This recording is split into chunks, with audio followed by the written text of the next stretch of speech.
yum yum. The word of cocoa, in pity speak, oh speak, I pray you. Why, who are you who ask this question?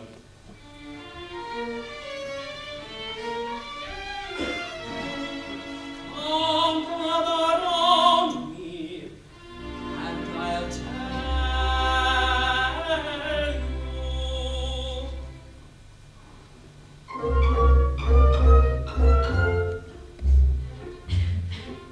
A wandering minstrel I, a king of shreds and patches, of ballad songs and snatches, and really lullaby.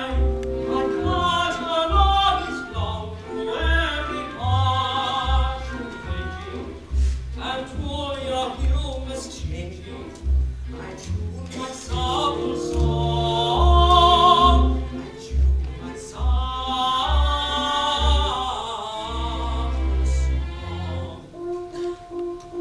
I'm going sentimental, I'll sigh with you. Oh, sorrow, on maiden's coldness do you root, I'll do so too. Oh, sorrow, sorrow. I'll chant your weary ears with songs of mama's fears. I'll sing of tears, my cheeks fade low. Oh, sorrow, sorrow.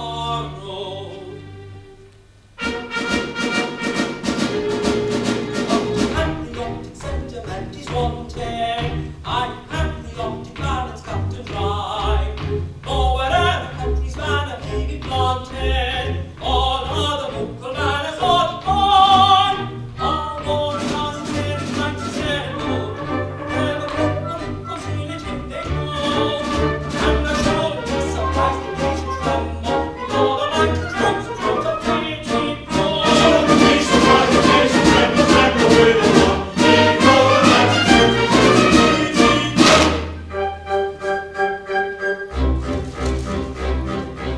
If you call for a song on the sea, we'll be the Captain Brown. With the opening ball for the wind is free, our anchors a trip and our hands are lead. Hurrah for the homeward bound. Ho, heave-ho, hurrah for the homeward bound. They are locked in a howl, these till the landsman's tales. But the happiest star of our sailor sees us when he's down at the Neil and John with his Nancy on his knee. Your home and his arm around her waist. Then and the capstan of me go as the ripples swings us round. With the yo-heave-ho and around me up, hurrah for the homeward bound. With the yo-heave-ho and around me low. Yo-ho-heave-ho,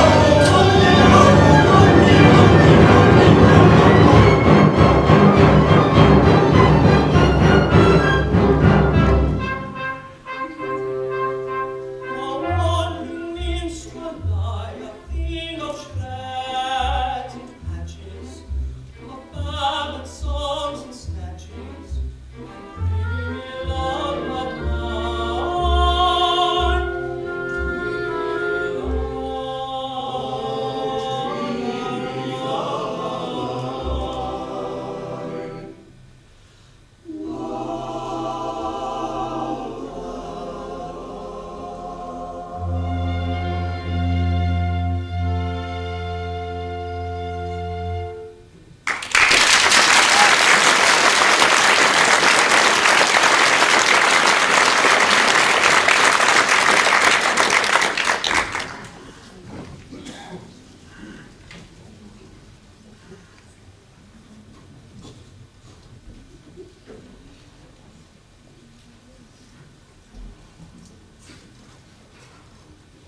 And what may be your business with Yum Yum? I'll tell you.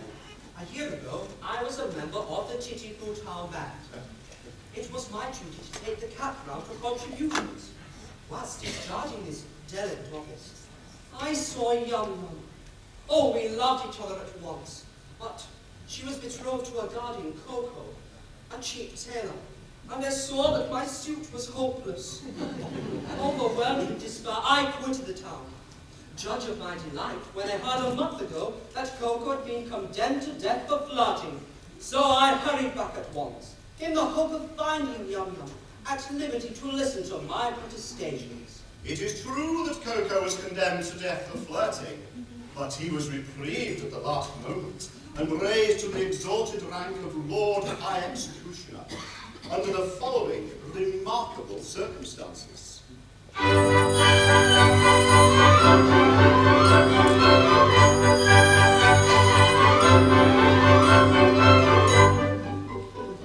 Our great Mikado, virtuous man, when he did burn his London blood, resolved to try a plan whereby young men might best be steadied. So he decreed in words succinct that all who flirted, leered or winked, unless men knew we early linked, would forthwith be beheaded, beheaded, beheaded,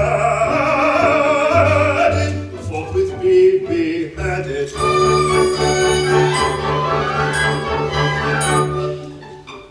And I expect you'll all agree that he was right to so decree. And I am right and you are right and all is right as right can be. And you are right and me are right and all is right as right can be. And all is right as right can be. Right as right can be.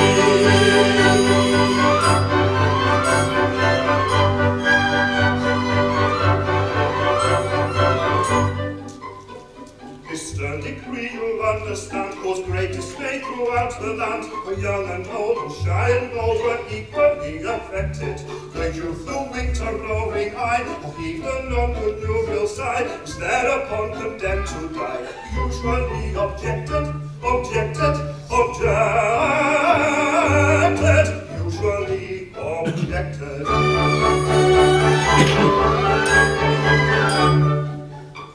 And you'll learn now, as I expect, that he was right to so object. And I am right, and you are right, and everything is quite correct. And you are right and we are right and everything is quite correct. And everything is quite correct. All is quite correct.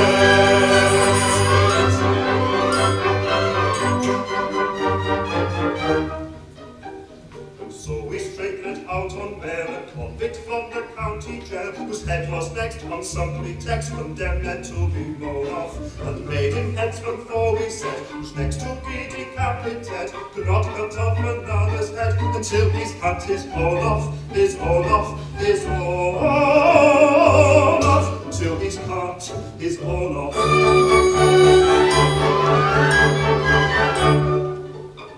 And we are right, I think you'll say, to argue in this kind of way.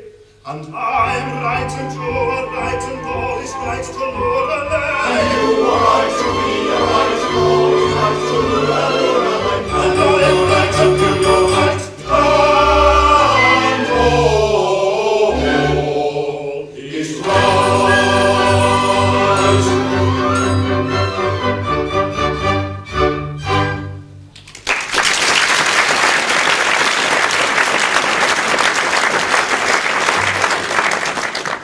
Coco, the chief tailor, Lord High Executioner of Titipu. Why, that's the highest rank a citizen can attain. It is. Our logical Mikado, seeing no moral difference between the dignified judge who condemns a criminal to die and the industrious mechanic who carries out the sentence, has rolled the two offices into one, and every judge is now his own executioner. How good of you. For I see that you are a nobleman of the highest rank, to condescend to tell all this to me, a mere strolling minstrel. Don't mention it. I am, in point of fact, a particularly haughty and exclusive person of pre-Adamite ancestral descent.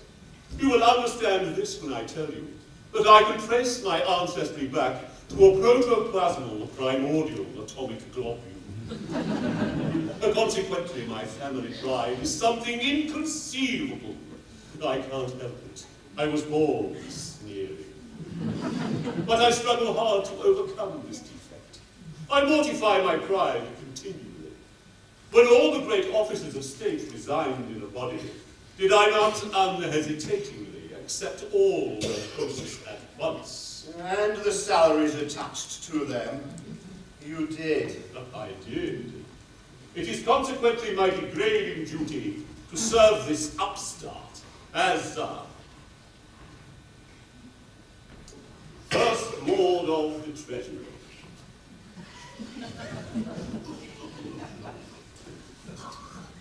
Lord Chief Justice.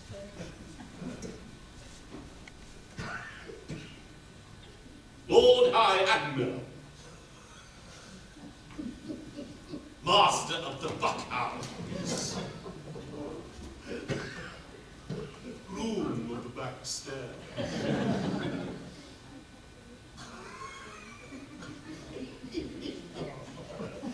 Archbishop of Titipu.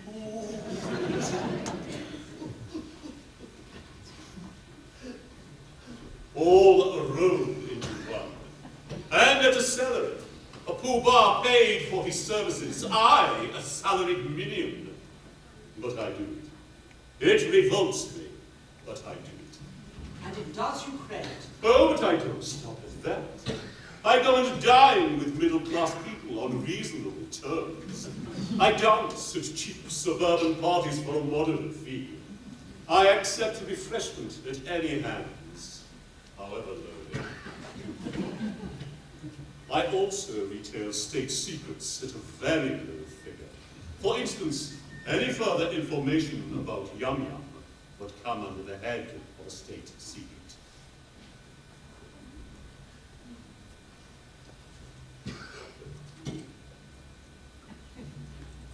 Another insult, and I think a light one.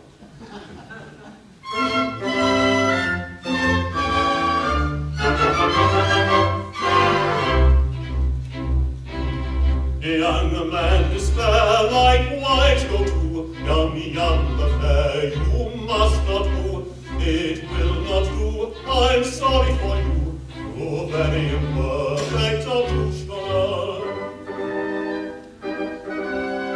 This very day from school you're gone, will went away and homeward come, with a beat of drum, and a rum-tum-tum, when the Lord High executioner. And the drums will crash, and the trumpets play, and the guards are dashing the wedding day. He'll toddle away as all of her, with the Lord High executioner. And the guards will crash, and the trumpets play, and the guards are dashing the wedding day. She'll toddle away as all of her, with the Lord High executioner.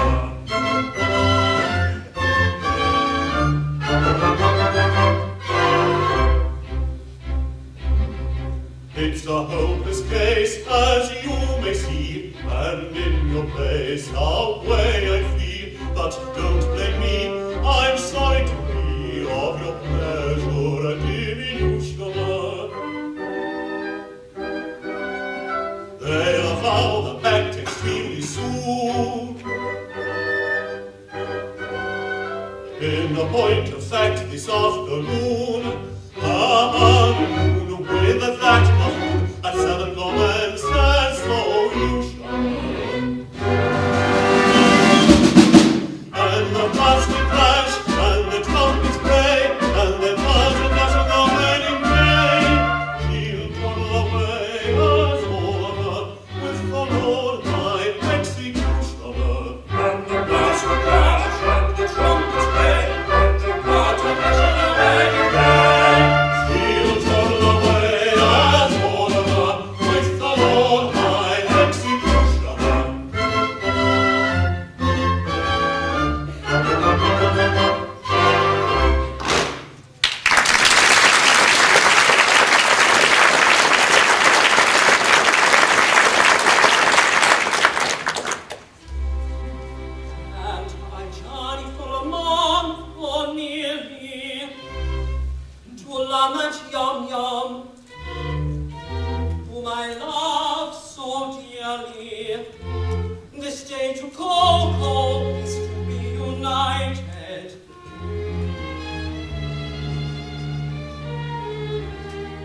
fact appears to be as you've recited.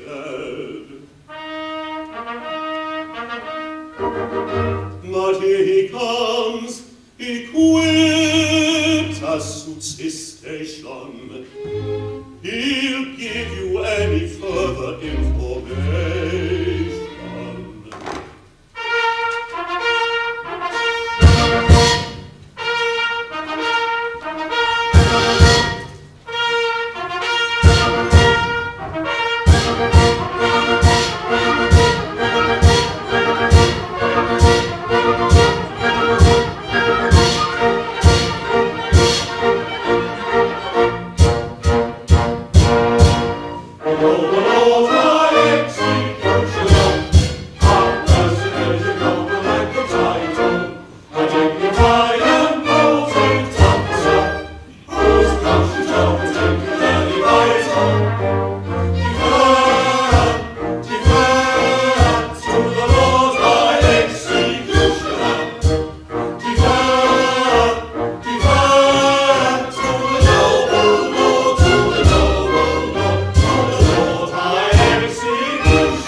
In finding plenty of people whose loss will be a distinct gain to society at large.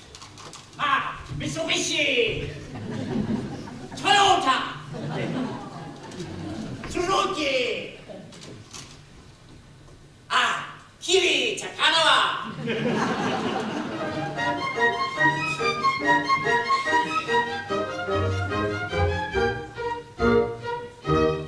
As someday it may happen that a victim must be found, I've got a little list of society offenders who might well be underground and who never would be missed.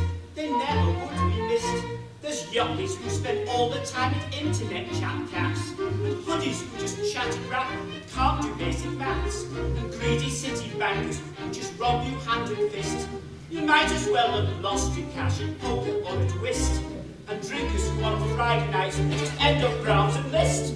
They'd none of them be missed. They'd none of them be missed. He's got them on the list. He's got them on the list. And they'll all be browsing list. They'll all be browsed down the list. There's MPs who just flip their homes, a mansion or a flat. They'd none of them be missed. They'd none of them be missed. With coffers cramped at bursting point to feed a big fat cat. I've got them on the list. I've got them on the list. There's Brown and Clegg and Cameron and Pooh and Mandelson. Politicians whom we know we can't depend upon. Quangos from the Eurozone who tell us what to do. But when it comes to manners, we don't know what it means to queue. And that pompous Simon Cowell, the no-talent panelist. Sure he'd not be missed. Sure he'd not be missed. He's got him on the list, he's got him on the list, and I'm sure he'll not be missed, I'm sure he'll not be missed. There's the croaking aged choristers, the tenor and the bass, and conductors on the list. I think you've got the gist. And people who eat garlic bread and puff it in your face. They never would be missed, they never would be missed. And people using mobile phones when on the train or bus. Why do they think their loved one's call could ever concern us? And drama critics one and all, and also you know who. The task of filling up the blanks I'd rather leave to you. But it really doesn't matter who you put upon the list.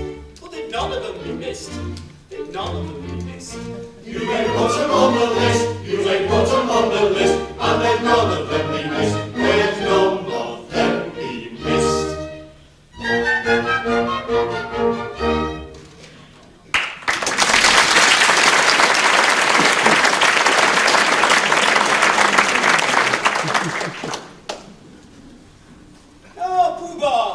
It seems that the festivities in connection with my approaching marriage must last a week. I should like to do it handsomely, and I want to consult you as to the amount I ought to spend upon them, and the month needs clearing out, of course. Certainly. In which of my capacities? As First Lord of the Treasury, Lord Chamberlain, Attorney General, Chancellor of the Exchequer, Privy Purse, or Private Secretary? I suppose we say as Private Secretary. Speaking as your Private Secretary, I should say that as the city will have to pay for it, don't stint yourself. Do it well. Exactly as the city will have to pay for it. That is your advice. If it were not that as a Chancellor of the Exchequer, darling, I am bound to see that due economy is observed. Oh, but you said just now, don't stint yourself, do it well. As a Private Secretary. And now you say that due economy must be observed, darling. As Chancellor of the Exchequer. I see, well, come over here where the Chancellor can't hear us. Now, as my solicitor, how do you advise me to deal with this expenses difficulty? Oh, as your solicitor, I should have no hesitation in saying chances. Thank you, I will. If it were not that as Lord Chief Justice, I am bound to see that the law isn't violated. I see, well, come over here where the Chief Justice can't hear us. Now then, as First Lord of the Treasury. Of course, as First Lord of the Treasury, I could propose a special vote that would cover all expenses. If it were not that as leader of the opposition, it would be my duty to resist it tooth and nail. Or as a paymaster general, I could so cook the accounts so that the fees office would never discover the fraud. But then, as Archbishop of Titipu, it would be my duty to denounce my dishonesty and give myself into my own custody as First Commissioner of Police. Oh, that's extremely awkward. I don't say that all these distinguished people couldn't be squared, but it is right to tell you that they wouldn't be sufficiently degraded in their own estimation unless they were insulted with a very considerable bribe. The matter will have my careful consideration, but my bride and her sister's approach, any little compliment on your part, such as an abject grovel in a characteristic Japanese attitude, would be esteemed a favour. No money, no duck house.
yet, it's all right.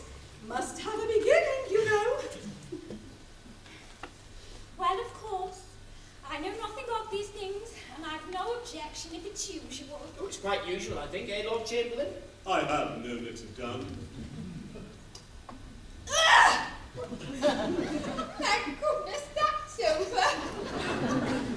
Why? That's never you. I beg your pardon. Will you introduce me? Oh, this is the gentleman. One at a time, if you please. If you please. This is the gentleman who used to play so wonderfully on the Marine Parade. Yes, that was the name of the instrument. Sir, I have the misfortune to love your ward, Yum Yum.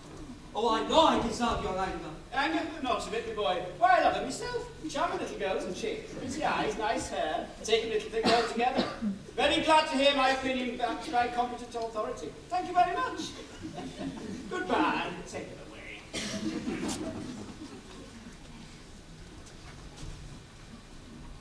I beg your pardon, but what is this?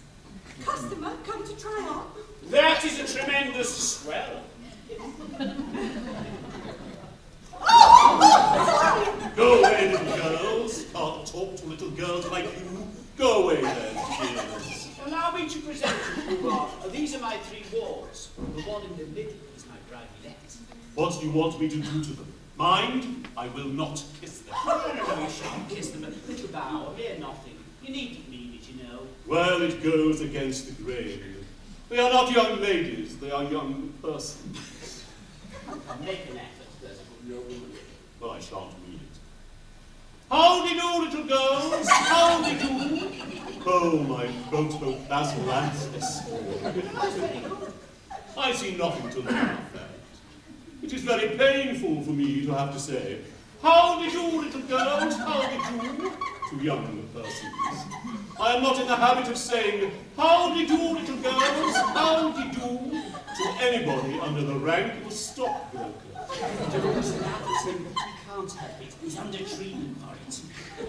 Never mind them. They don't understand the delicacy of your position. We know how delicate it is, don't we? I should think we did. How a nobleman of your importance can do it at all is something I never can, never shall understand.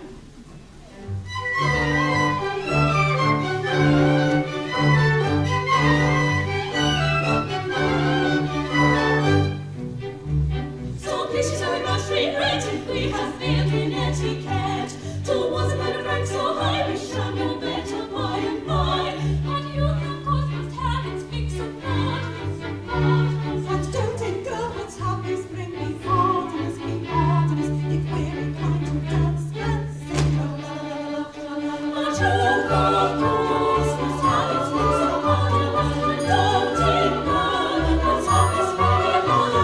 But you, of course, must have its fix of partners.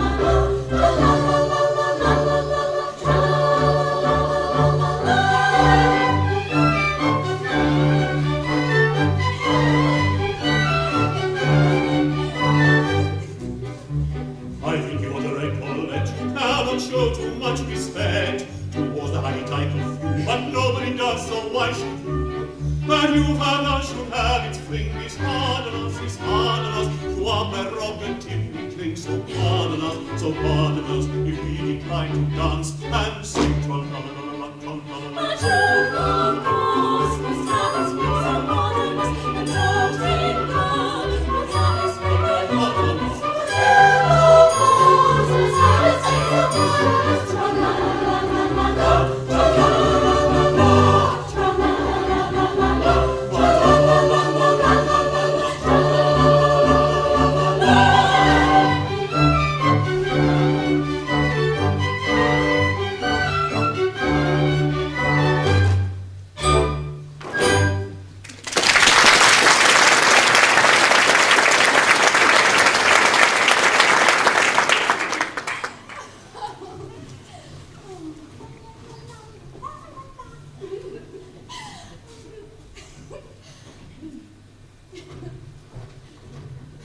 Yum Yum, at last we're alone. I've sought you night and day for 3 weeks in the belief that your guardian was beheaded. And now I find that you're about to be married to him this afternoon. Alas, yes. But you do not love him. Alas, no. Modified rapture. But why do you not refuse him? What good would that do? He's my guardian, and he wouldn't let me marry you. But I would wait until you are of age. You forget that in Japan, girls do not arrive at years of discretion until they're 50. True. From 17 to 49 are considered years of indiscretion. Besides, a wandering minstrel who plays a wind instrument outside tea houses. It's hardly a fitting husband for ward of the Lord High Executioner. But shall I tell her? Yes, she will not betray me. What if it should prove that after all I am no musician? There! I'm certain of it. Directly I heard you play. What if it should prove that after all I am no other than the son of His Majesty the Mikado? The son of the Mikado? But why is your Highness in disguise? And what has your Highness done? Does your Highness promise never to do it again? Some years ago, I had the misfortune to captivate Katisha, an elderly lady of my father's court. She misconstrued my customary affability into expressions of affection and claimed me in marriage under my father's law. My father, the Lucius Junius Brutus of his race, ordered me to marry her within the week or perish ignominiously on the scaffold. So that night, I fled his court and assumed the disguise of a second trombone. I joined the band in which you found me, when I had the happiness of seeing you. If you please, your Highness had better not come too near. The laws against flirting are excessively severe. But we are quite alone, and nobody can see us. Still, that doesn't make it right. To flirt is capital. It is capital. And we must obey the law. Deuce take the law. I wish it would, but it won't. If it were not for that, how happy we might be. Happy indeed. If it were not for the law, we should now be standing side by side. Like this. Instead of being obliged to stand half a mile off. Like this. We should now be gazing into each other's eyes. Like this. Breathing sighs of unutterable love. Like this. With our arms around each other's waists. Like this. If it wasn't for the law. If it wasn't for the law. And of course it is, I can do nothing of the sort. It's not for worlds. Being engaged to Coco. Being engaged to Coco. Were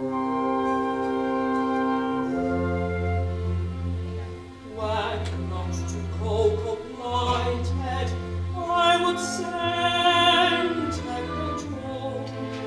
Loved one, let us be united, let us be each other's own. I would march our ranking station, worldly skills are not to us, and to mark the admiration, I would kiss you fond with us.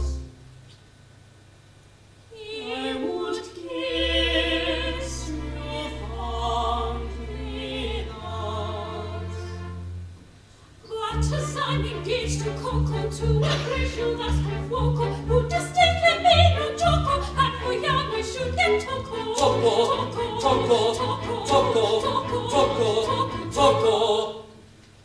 So in spite of all temptation,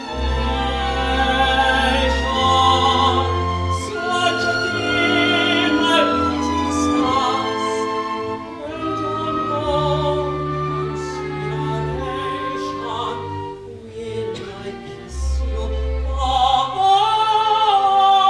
in us.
that little parson. Oh, really, it hardly seems worthwhile. Oh, matrimony, matrimony!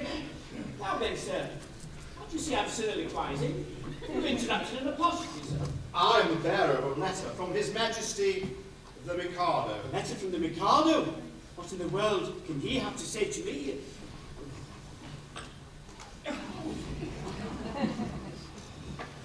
Ah, here it is at last. I thought it would come sooner or later. The Mikado is struck by the fact that no executions have taken place in Titipu for a year, and decrees that unless somebody is beheaded within 1 month, the post of Lord High Executioner shall be abolished, and the city reduced to the rank of a village. But that would involve us all in irretrievable ruin. Yes, there's one thing to be done. I shall have to execute somebody at once. The only question is, who shall it be? Well, it seems unkind to say so, but as you are already under sentence of death for flirting, everything seems to point to you.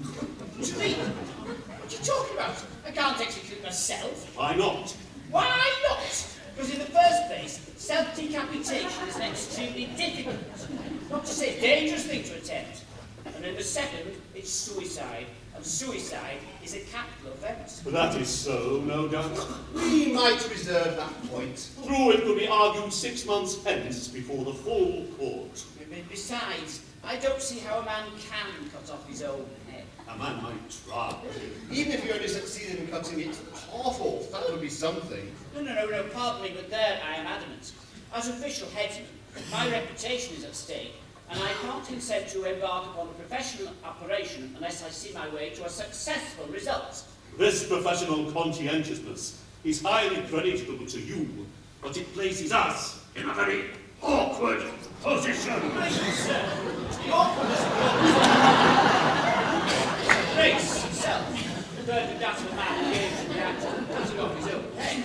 I'm afraid that unless you can obtain a substitute. A substitute? Oh, nothing easier. Pooh-Bah, I appoint you Lord High Substitute. I should be delighted. Such an appointment would realize my fondest dreams. But no. At any sacrifice, I must set bounds to my insatiable ambition.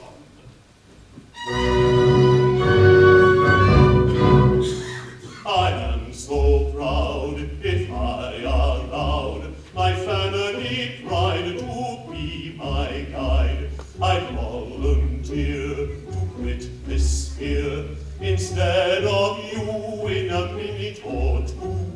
But family pride must be denied and set aside and mortified and mortified. My brainy teams with endless schemes were good and new for Titipu, but in my flint the very things that I diffuse and taboo root. Now every man to aid his clan should plot and plan as best he can. I heard one day a gentleman say that criminals who are counted to can hardly feel the fatal steel, and so are slain without much pain. If that is true, it's jolly for you. Your courage grew to bid us adieu. I am so proud. My brainy teams I with my endless family pride Who are counted to my can hardly feel my the fatal fatal steel, and so are slain without much pain. If that is true, it's jolly for you. And so, although I'm ready to go, yet recollect with disrespect that I neglect to thus can stay direct, so I object. And so, although I wish to go, I'm greatly fine to brightly shine and take the line of a hero fight with grief combined. I must decline. And go and show both friend and foe how much you dare, and right away it's your affair. Yet I declare I take your share, but I don't much care. I must decline.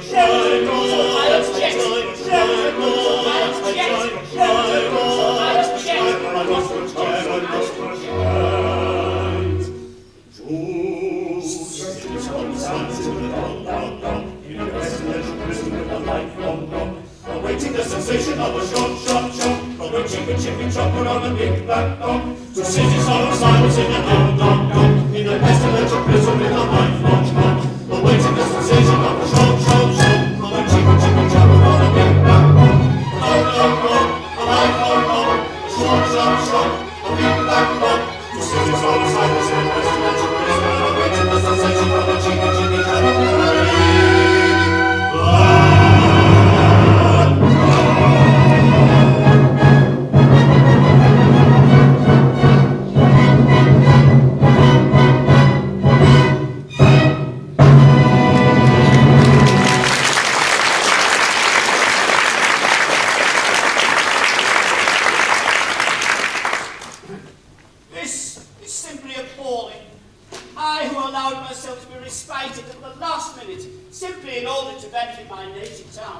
And now required to die within a month, and that by a man whom I have loaded with honours.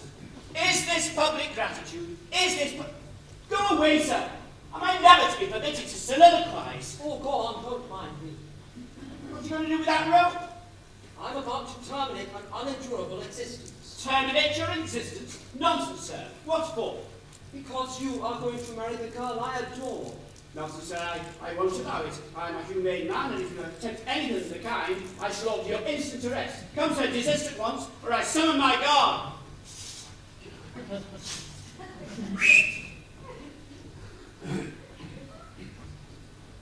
If you even attempt to raise an alarm, I simply perform a happy dispatch with this dagger. No, this is horrible. Why did you kill bloody scoundrel? Are you aware that in committing suicide, you are committing a crime, which is, substitute. What's the matter? Is it absolutely certain that you are resolved to die? Absolutely. Will nothing shake your resolution? Nothing. Threats, entreaties, prayers, all useless. Oh, my mind is made up. Then if you really mean what you say, and if you're absolutely resolved to die, and if nothing whatever will shake your determination, don't spoil yourself by committing suicide, but be beheaded handsomely by the hand of the public executioner. But I don't see how that would benefit me. You don't? Observe. You'll have a month to live, and you'll live like a fighting cock at my expense. Then, when it's over, and on the day arrives, there'll be a grand public ceremonial. You'll be the central figure. No one will attempt to deprive you of that distinction. There'll be a procession. Bands, dead march, bells tolling, all the girls in tears, young, distracted. And then, when it's all over, general rejoicings, and a display of fireworks in the evening. You won't see them, but they're on the stage. Do you think Yum would really be distracted at my death? Convinced of it, bless you, she's the most tender-hearted little creature alive. I should be sorry to cause her pain. Perhaps, if I were to withdraw from Japan and travel in Europe for a couple of years, I might contrive to forget her. No, I don't think you can forget Yum so easily, and after all, what is more miserable than a love-blighted life? Oh, true. Life without Yum, why, it seems absurd. And yet there are a good many people in the world who have to endure it. Quite true, you're quite right not to be of their number. I won't be of their number. Noble fellow. I'll tell you how we'll manage it.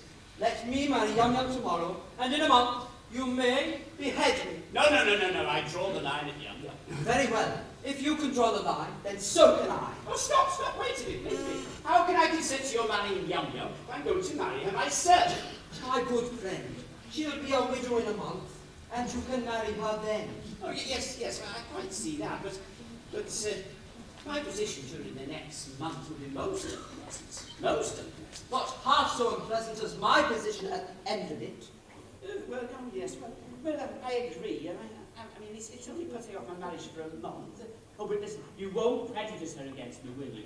You see, I've educated her to be my wife. She's been taught to regard me as a wise and good man. Now, I shouldn't want her views on that point disturbed. Trust me, she shall never learn the truth from me.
and the volunteer. The Japanese equivalent of here.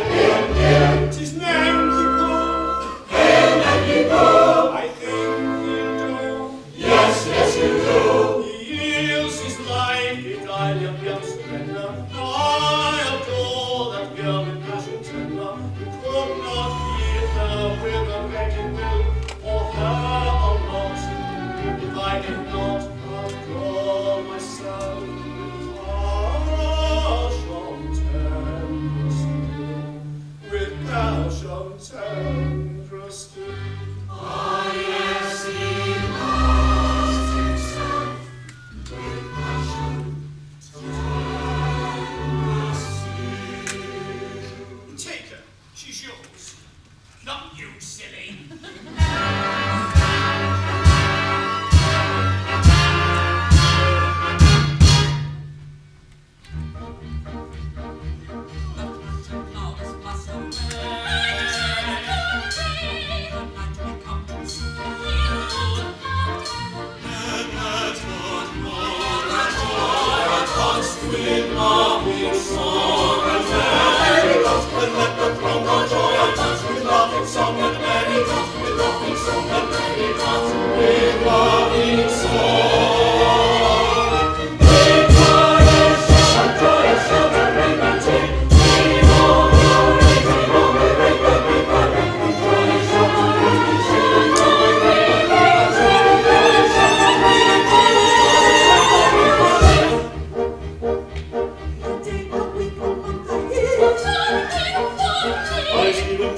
Much too soon. Here it is the honeymoon. And let not joy, the joy of us, sweet laughing song and merry dance. And let the crowd the joy of us, with laughing song and merry dance, with laughing song and merry dance, with laughing song. With joyous shout, joyous shout, and ring the tin. Sing on, sing on, ring and ring and ring. Joyous shout, and ring and sing.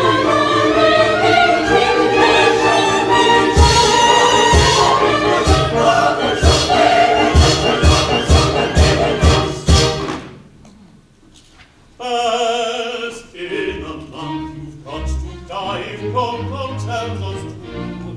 'Twere empty compliment to cry long life to Nanki-Poo. But as 1 month you have to live as fellow citizen. This toast with 3 times 3 we'll give. Long life.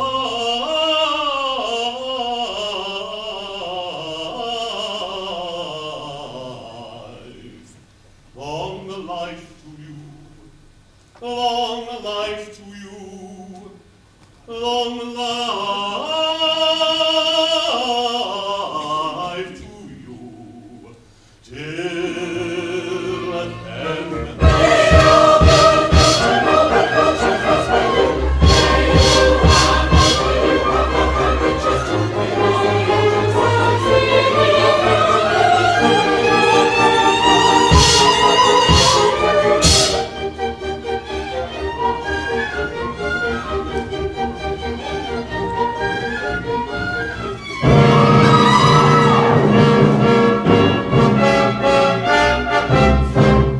Your revel cease, assist me, all of you.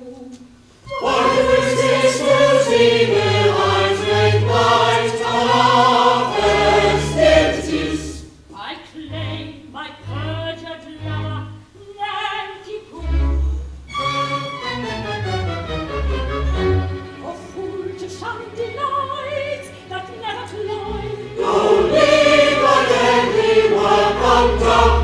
Come back, ocean fool, come back to joy. Away, away, ill-favored one.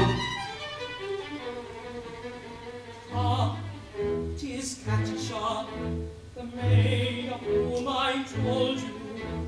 No, you shall not go. His arms shall wasn't for you.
shall rue. In vain for mercy, on your knees you sue. I'll tear the mask from your disguising. Now comes the blow. Prepare yourselves for new surprising. How boiled my bone. No minstrel he, despite bravado. I know he is the son of John. In vain you interrupt with his tornado. He is the only son of your I spoil. Your gay Gambardo, he is the son of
Nature rejoices in her loveliness, and I am a child of nature, and I take after me mother.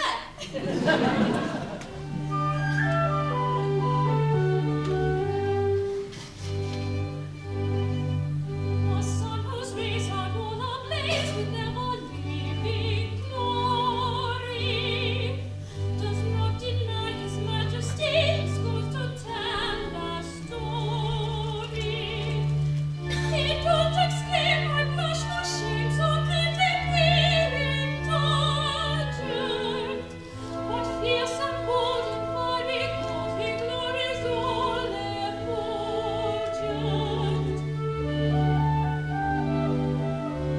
I've been to rule the others in the sky.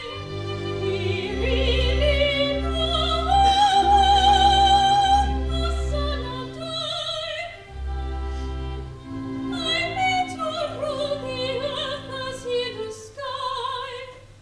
We really know both the sun and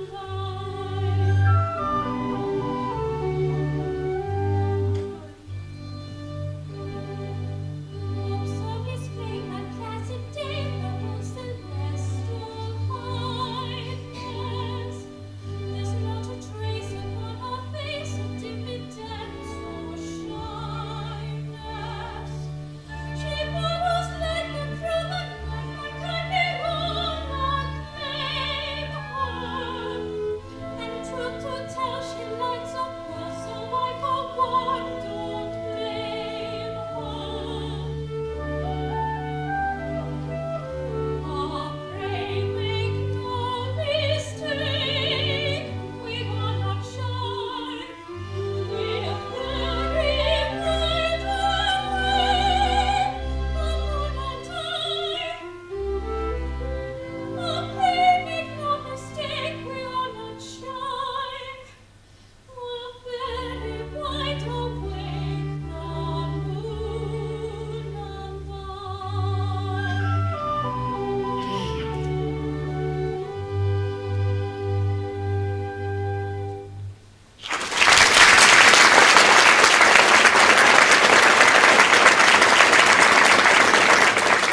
Yes, everything seems to be smiling upon me.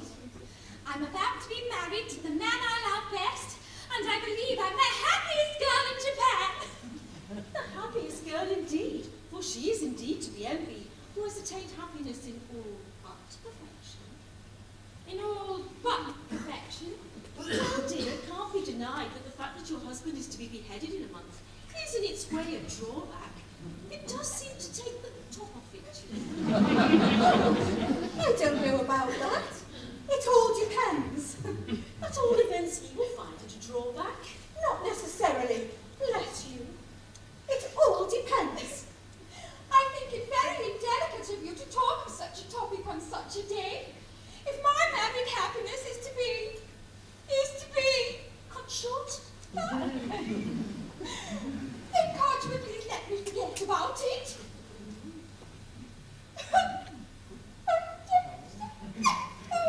Yum in tears, and on her wedding morn.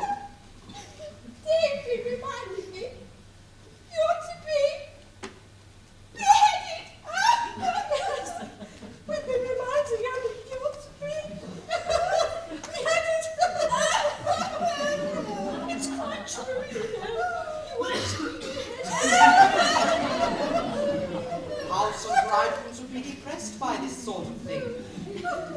A month? Well, what's a month? These divisions of time are purely arbitrary.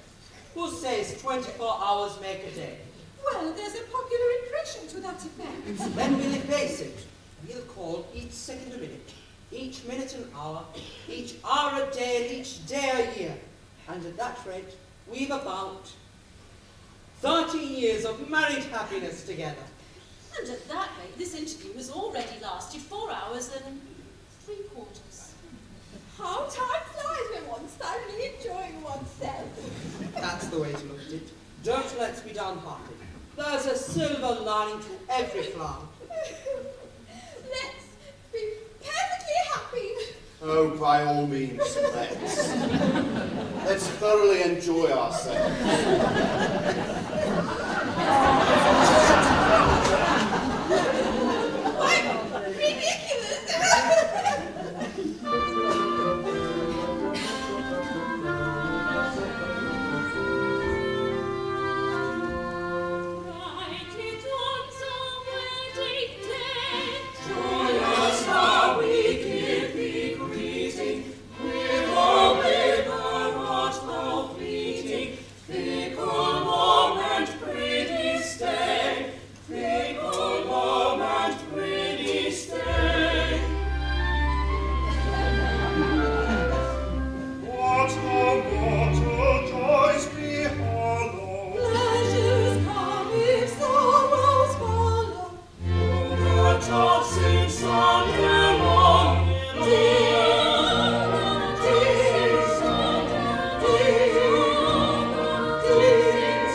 Like that. I'm much obliged to you. Now,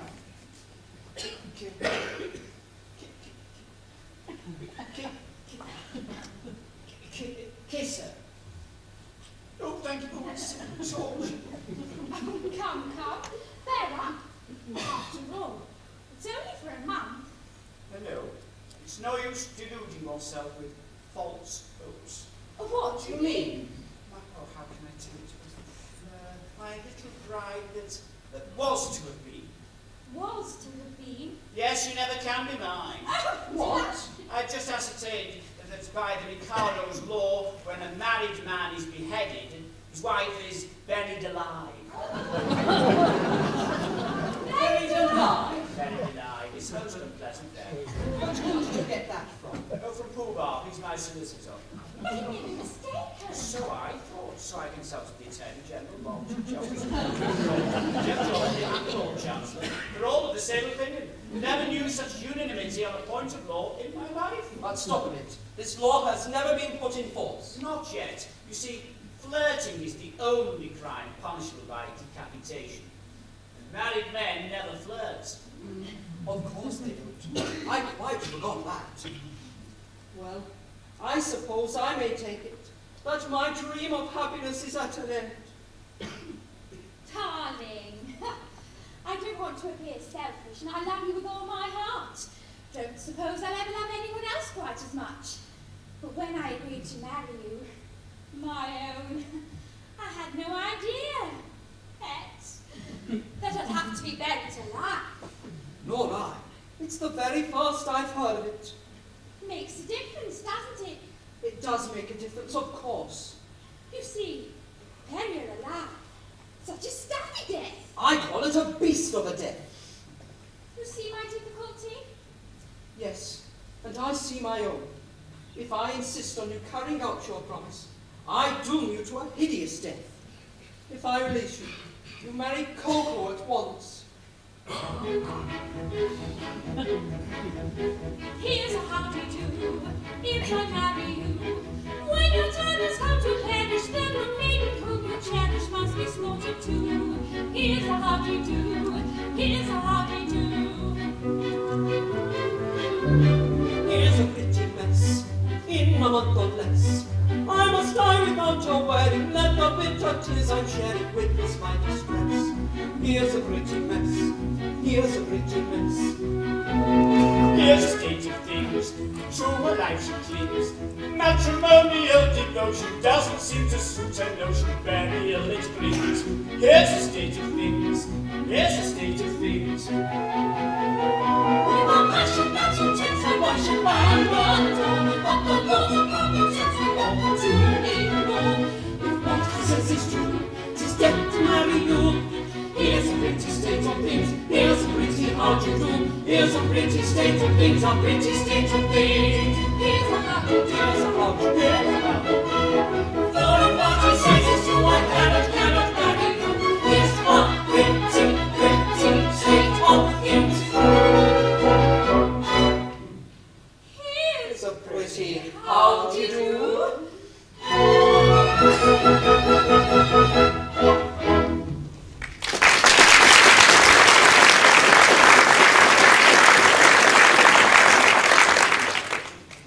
Poor chap, I'm really very sorry for you.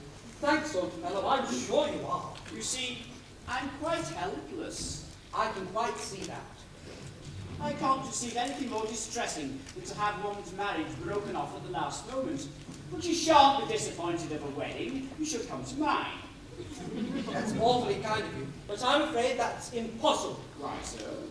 Today, I die. Oh, what are you talking about? I can't live without Young Young. So this afternoon I perform the happy dispatch. No, you can't do that. I hang it all, you're under contract to die at the hand of a public execution in a month's time. If you kill yourself, what's to become of me? Why, I shall have to be executed in your place. It would certainly seem so. Now then, Commissioner, what is it? The Mikado and his suite are approaching the city and will be here in 10 minutes. The Mikado is coming to hear. Is it coming to see whether its orders have been carried out? Now, look here, you know, this is getting serious. A bargain's a bargain, and you really mustn't frustrate the ends of justice by committing suicide. As a man of honour and a gentleman, you are bound to die ignominiously at the hand of the public executioner. Very well then. Behead me. What? Certainly, at once. Chop it off, Coco, chop it off! My good sir, I don't go about prepared to execute gentlemen at a moment's notice. Why, I never even killed a blue bomb. Still, as Lord High Executioner. My good sir, as Lord High Executioner, I've got to behead him in a month. I'm not ready yet. I don't know how it's done. I'm going to take lessons. I want to begin with a guinea pig. I'll work my way through the animal kingdom until I come to a second trombone. Why, you don't suppose that as a humane man, I'd have accepted the post of Lord High Executioner if I hadn't thought the duties were purely nominal. I can't kill you. I can't kill anything. I can't kill anybody. Come, poor fellow. We all have unpleasant duties to discharge at times. And what is it? If I don't mind, why should you? Remember, sooner or later, it must be done. Must it? I'm not so sure about that. What do you mean? Why should I kill you when making an affidavit that you've been executed? You do just as well. Here are plenty of witnesses: Lord Chief Justice, Lord High Admiral, Commander-in-Chief, Secretary of State for the Home Department, and Chief Commissioner of Police. But where are they? There they are. They'll all swear to it, won't you? Am I to understand that all of us high officers of state are required to perjure ourselves to secure your safety? Why not? You've been grossly insulted as usual. Will the insult be cashed down? It'll be a ready money transaction. Well, it will be a useful discipline. Very good. Choose your fiction and I'll endorse it. I tell you, life... Family pride, how do you like that, my buck? But I tell you, life without Yum Yum... Oh, yum yum, yum yum, oh bother, yum yum. Here, Commissioner, go and fetch yum yum. Now listen, take yum yum, marry yum yum, only go away and never come back again. Ah, here she comes. Yum yum, are you particularly busy? Not particularly. 5 minutes to spare? Yes. Then go along with His Grace the Archbishop of Titipu and be married to her at once. Oh, but I can't be buried alive. Now don't ask any questions. Do as I say. Nanki-Poo will explain all. But one moment. Not for words! Here comes the Mikado. No doubt to ascertain whether I've obeyed his decree. And if he finds you alive, I shall have the greatest difficulty in persuading him that I've beheaded you. Don't think about it. Here he comes.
love and light, my freedom from all defect. His instinct Oh! was quite complete with his daughter and daughter-in-law.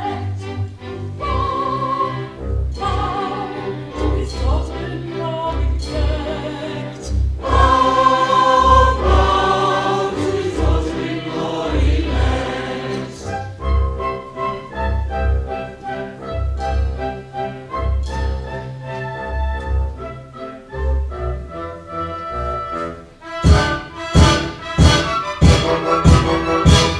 A more humane Mikado never did in Japan exist. To nobody's second and certainly reckoned a true philanthropist.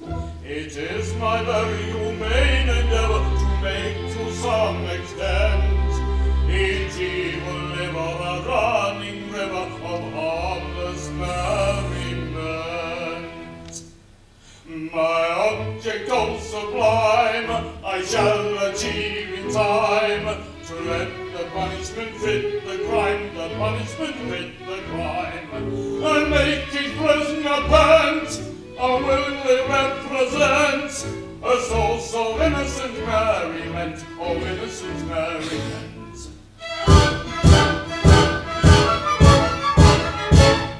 Oh, proudly down society, sinners who chatter and bleed to more, are sent to earths by mystical gems who preach from 10 till 4. The amateur tenor whose vocal villainies all desire to shirk, shall during off hours exhibit his prowess in Madame Tussauds waxworks. The lady who dyes a chemical yellow, or stains her grey, her puce, or zeros her figure is painted with vigor and permanent walnut juice. The idiot who in railway carriages scribbles on window panes shall only suffer to ride on the bumper on slanting, verging train.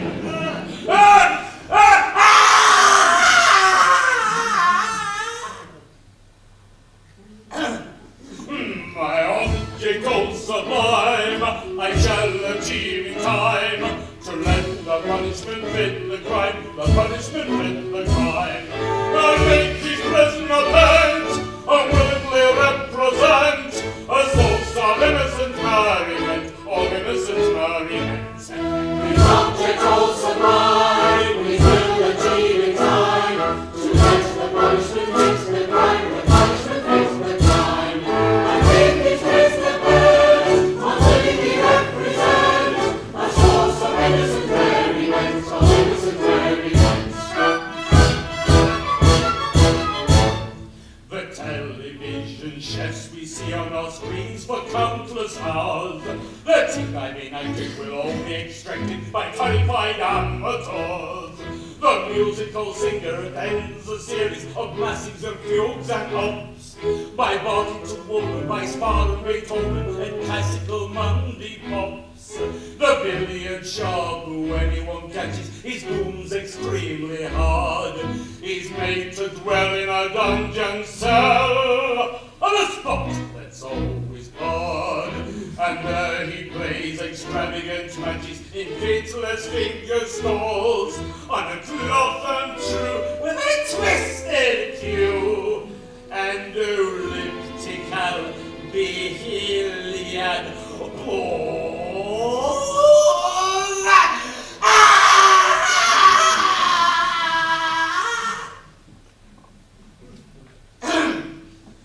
My object all sublime I shall achieve in time, to let the punishment fit the crime, the punishment fit the crime, and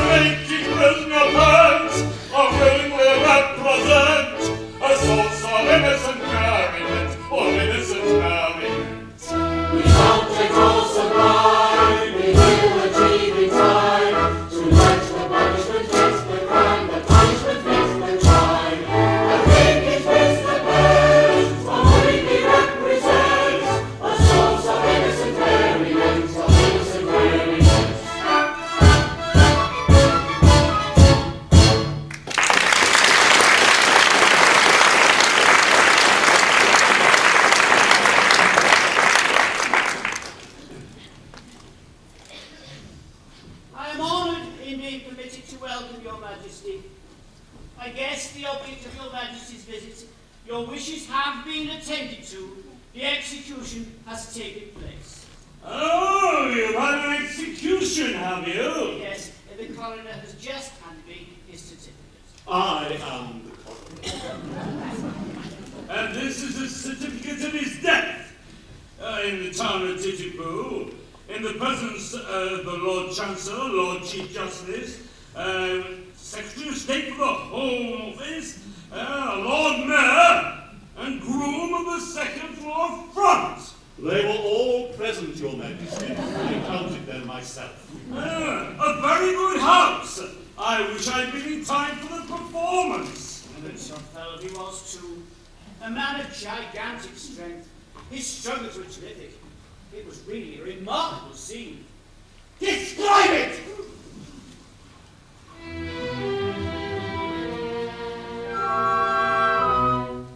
The criminal cried as he dropped him down in a state of wild alarm.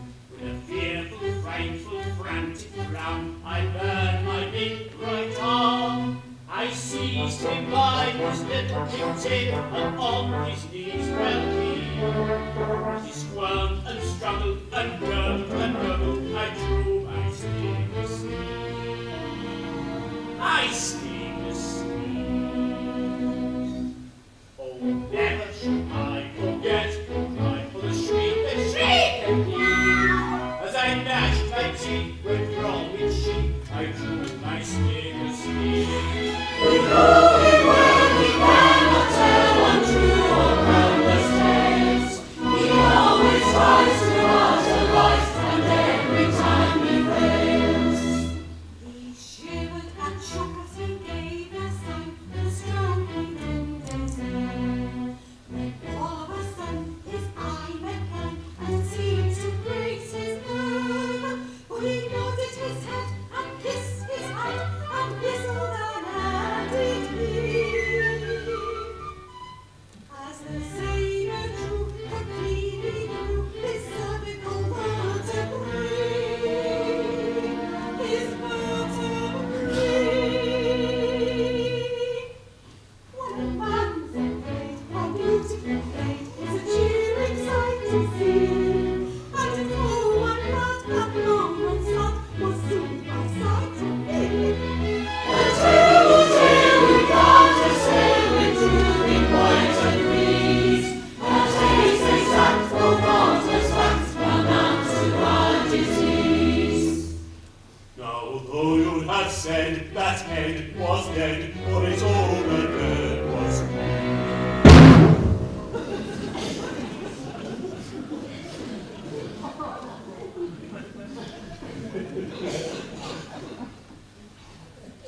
It stood on its neck with a smile when bred, and bowed 3 times to me. It was not of your impudent offhand nods, but as humble as could be.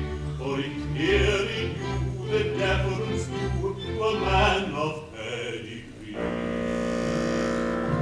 Of pedigree. And it so I vow that death we bow was a darting sight to see. Though trunkless yet, we couldn't forget the deference due to me. His holy youth, he speaks the truth whenever he finds it praise.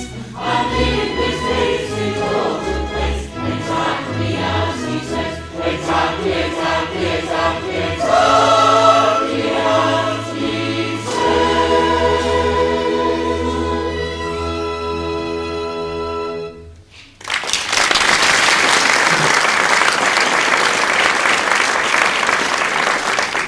It's all very interesting, and I should have liked to have seen it. But we came about a totally different matter. A year ago, my son, the heir to the throne of Japan, bolted from our imperial court. Indeed, had he any reason to be dissatisfied with his position? None whatever. On the contrary, I was going to marry him. Yet he fled. I am surprised that he should have fled from one so lovely. That's not true. No. You know that I'm not beautiful because my face is plain. But you know nothing. You are still unenlightened. Learn then that it is not in the face alone that beauty is to be sought. My face is unattractive. It is. But I have a left shoulder blade that is a miracle of loveliness. People come from miles around to see it. My right elbow has a fascination that few can resist. Allow me.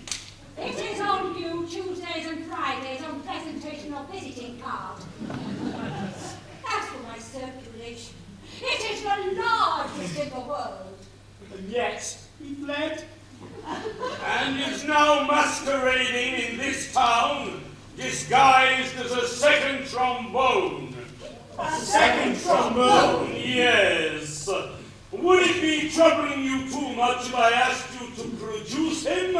He goes by the name of Nanki-Poo. Nanki-Poo. Well, this is quite easy. No, actually, it's rather difficult. Oh, in point of fact, he's gone abroad. Gone abroad? His address? Wigan.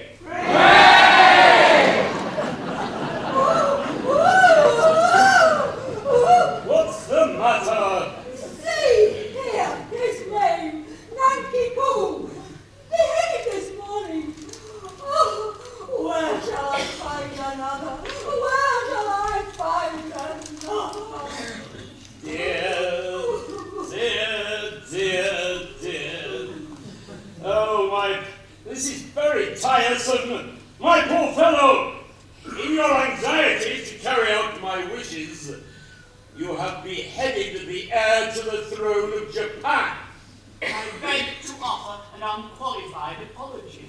I desire to associate myself with that expression of regret. We really hadn't the least notion. Of course you hadn't. How could you? Oh, come, my dear fellow. Don't distress yourself. The fault was not of yours. Oh, if a man of exalted rank decides to disguise himself as a second trombone, he must take the consequences. Oh, come, it distresses me to see you take on so. Oh, I'm sure he thoroughly deserved all he got. We are infinitely obliged, Your Majesty. Much obliged, Your Majesty. Very much obliged, Your Majesty. Obliged, not a bit. Don't mention it. How could you tell? Of course we couldn't tell who the gentleman really was. It wasn't written on his forehead, you know. It might have been written on his pocket handkerchief, but Japanese don't use pocket handkerchiefs.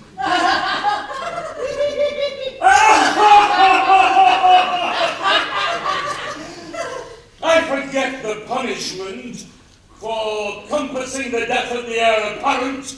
Punishment? Yes. Something lingering. With either boiling oil, something of that sort.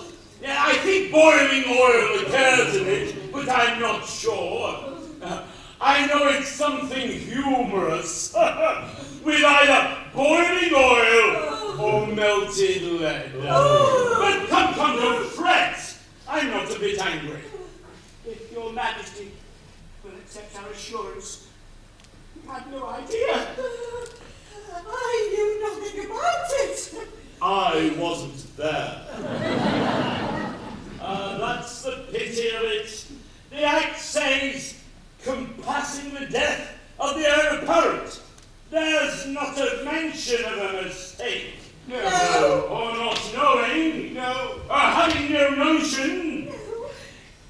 Or not being there. No. There should be, of course. Yes. But there isn't. Oh, it's a slovenly way these acts are always drawn. But cheer up. It'll be all right. I'll have it altered. Next session. Now, let's see about your execution. Will after luncheon suit you? Can you wait till then? Oh, yes. We can wait till then. We'll make it after lunch and then I don't want any lunch. Can I have his? I'm very sorry for you all, but it's an unjust world, and virtue is only triumphant in theatrical performances. See how the painter gives a lot, for A is happy, B is not, but B is worthy, I dare say, of more prosperity than A. Is he more worthy? I should say is worth a great deal more than A. Yet A should be happy, oh so happy, laughing, ha-ha, chaffing, ha-ha, later quaffing, ha-ha, ever joyous, ever gay, happy undeserving A, ever joyous, ever gay, happy undeserving A.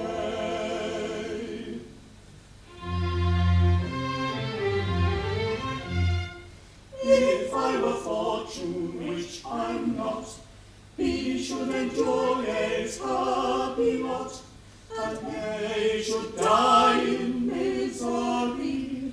That is, assuming I am B. But should A perish, That should be, of course, assuming I am B. B should be happy, oh so happy, laughing, ha-ha, chaffing, ha-ha, nectar quaffing, ha-ha, but condemned to die is he, wretched meritorious he, but condemned to die is he, wretched meritorious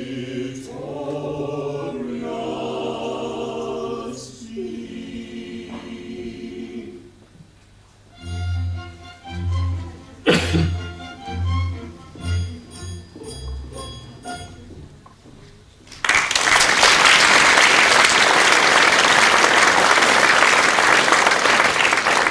What a nice mess you've got us into. A nodding head and a definite tutor man of pedigree. Merely corroborative detail, intended to give artistic verisimilitude to an otherwise bald and unconvincing narrative. Corroborative detail? Corroborative fiddlestick? Well, you're just as bad as he is with the cock and bull stories about whistling in the air and his catching it at your eye. That's so like you must put in your oar. And what about your big right arm? Yes, and your Snickersnee. Well, that's all very well, but there's only one thing to be done. Nanki-Poo hasn't started yet. He must come to life again at once. Ah, here he comes. Nanki-Poo, I've good news for you. You're reprieved. But it's too late. I am a dead man, and I'm off for my honeymoon. Nonsense. A terrible thing has just happened. It seems that you're the son of the Mikado. Yes, but that happened some time ago. Is this the time for any surprise? Your father is here, and with Katisha. My father, and Miss Katisha. Yes, he wants you particularly. So does she. What does that mean? Katisha claims me in marriage, and I can't marry her because I'm already married. Consequently, she will insist on my execution, and if I'm executed, my wife will have to be buried alive. Do you see our difficulty? Yes, I don't know what's to be done. There's one chance for you. If you could persuade Katisha to marry you, she would have no further claim on me, and I could come to life without any fear of being put to death.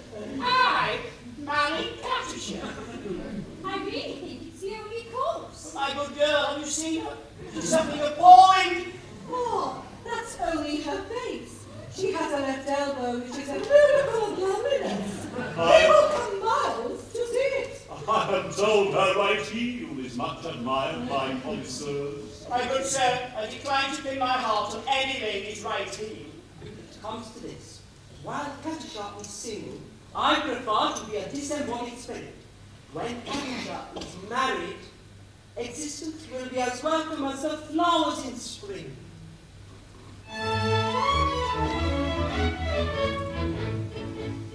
The flowers in the spring, tra-la, we promise and merry sunshine. As we merrily dance and we sing, tra-la, we welcome the hope that they bring, tra-la, of summer and roses and wine, of summer and roses and wine. And that's what we hear when we say that loving is when those flowers are blooming in the spring. La la la la, la la la, flowers that bloom in the spring. Tra la la la, tra la la la, tra la la la la.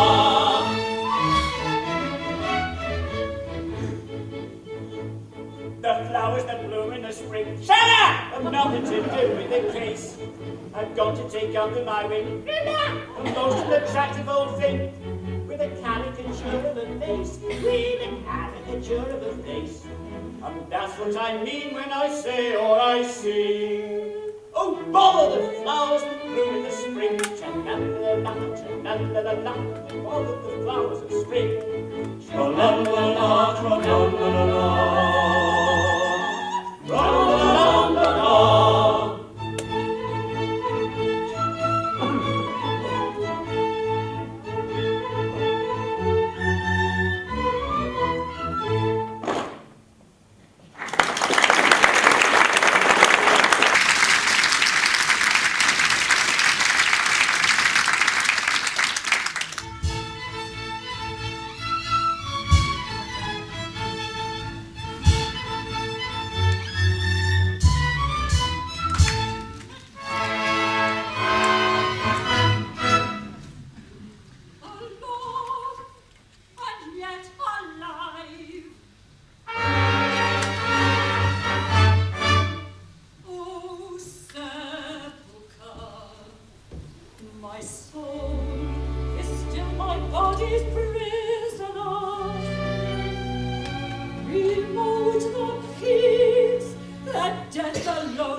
Living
robbed me of my love.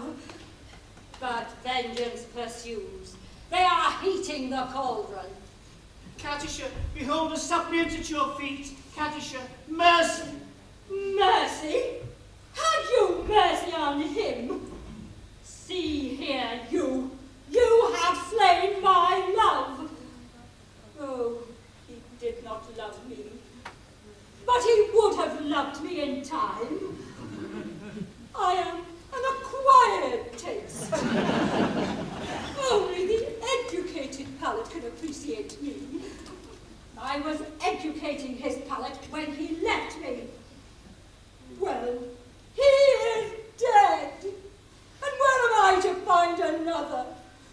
It takes years to train a man to love me. Am I to go through the weary round again, and at the same time implore mercy for you, who robbed me of my prey? I mean my pupil. Just as his education was on the point of completion. Oh, where shall I find another? Here. What? Katisha, Katisha. 4 years I have loved you with a white-hot passion that is slowly but surely consuming my very vitals. Shrink not from me. If there is aught of woman's mercy in your heart, turn not away from our lovesick suppliant, whose every fibre thrills at your tiniest touch. True it is that under a poor mask of disgust, I have endeavoured to conceal a passion whose inner fires are broiling the soul within me, within me. But the fire will not be smothered. It defies all attempts at extinction, and breaking forth all the more eagerly for its long restraint, it declares itself in words that will not be weighed, that cannot be schooled, that should not be too severely criticised. Katisha. Sorry, full stop. Have to criticise. Katisha, I do not talk of your love, but I will not live without. E.T.O. It's done. You, whose hands still reek with the blood of my betrothed, dare address words of passion to the woman you have so foully wronged. The Jew accepts my love, or I perish on the spot. Oh, go to, who knows so well as I that no one ever yet died of a broken heart. You know not what you say. Listen.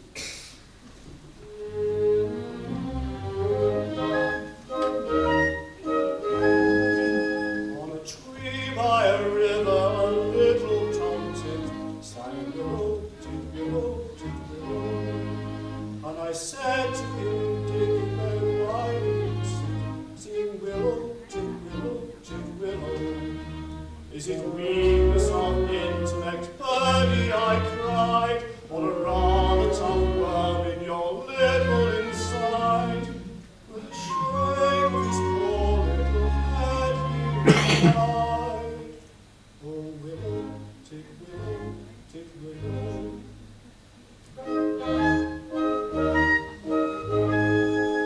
He slapped at his chest as he sat on that bough, singing willow, tit-willow, tit-willow.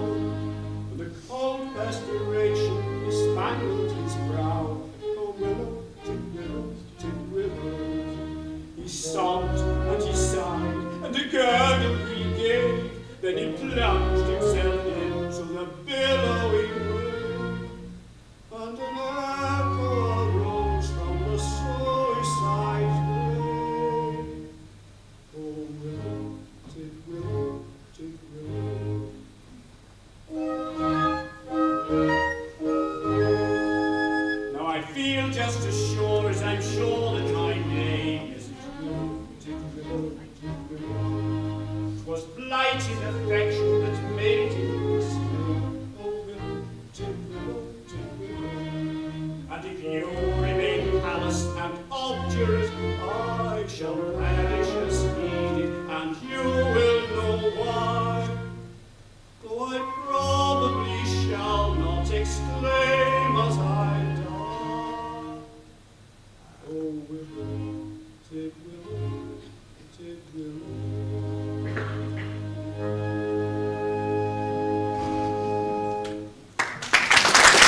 striking tale, and quite true. I knew the bird intimately. Did you? He must have been very fond of her. His devotion was something extraordinary. Poor little chap. But if I refuse you, will you go and do the same? At once. Oh, no, you mustn't. Anything but that. I am a silly little goose. You are. And you won't hate me if I'm just a teeny, wee bit bloodthirsty, will you? Thank you. Can't is there not beauty, even in bloodthirstiness? Oh, my idea, exactly.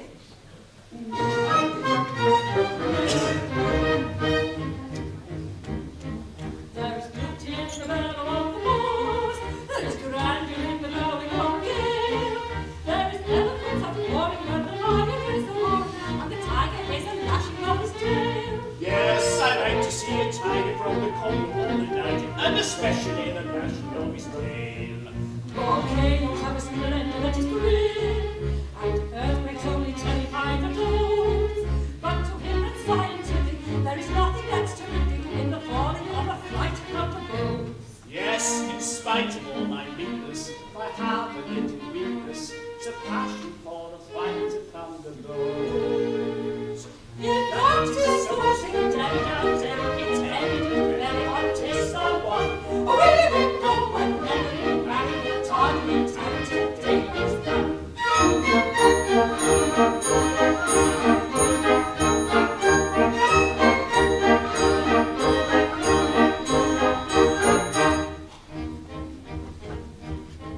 There's beauty in extreme old age.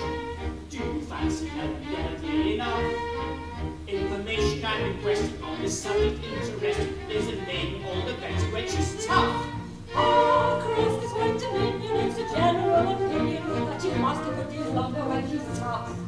I'm old enough to marry, do you think? Won't you wait until you're 80 in the shade? There's a fascination frantic in a ruin that's romantic. Do you think you are sufficiently decayed? To the matter that you mention, I have given some attention, and I think I am sufficiently decayed. If that is so sweet and deadly, it's evident that is someone. Away we go when we marry, time and time to take this done. That is such a thing, and that is someone. Away we go when we marry, time and time to take this done.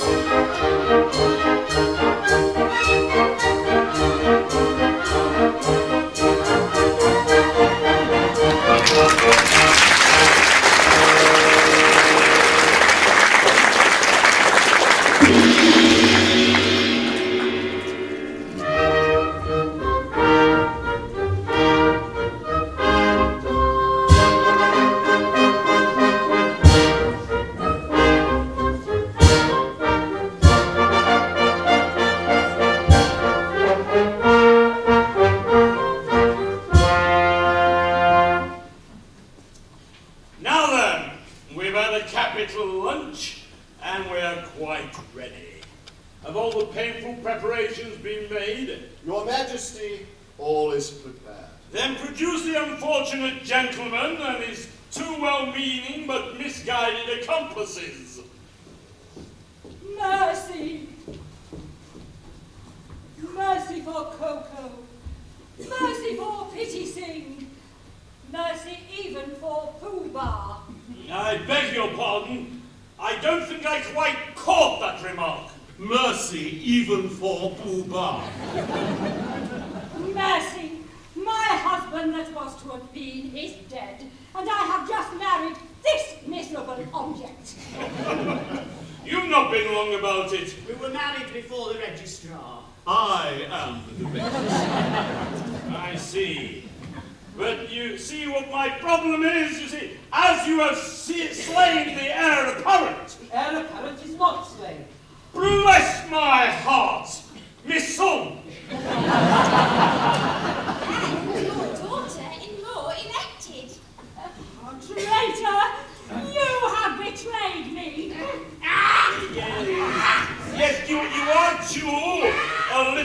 explanation, but I think he may give it better whole than in pieces.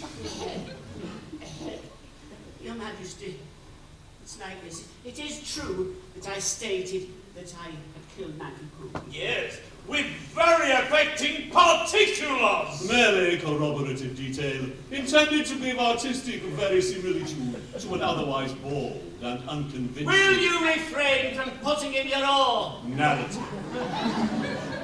Your Majesty, it's like this. Your Majesty says, let a thing be done, and a thing is practically done. It is done, because Your Majesty's will is law. Your Majesty says, kill a gentleman, and the gentleman is told off to be killed. Consequently, that gentleman is as good as dead. Practically, he is dead. And if he is dead, why not say so? I see. Then nothing could possibly be more satisfactory. Oh, he's gone and married your young. You have your brave, very good, will be married, I think you had better set off.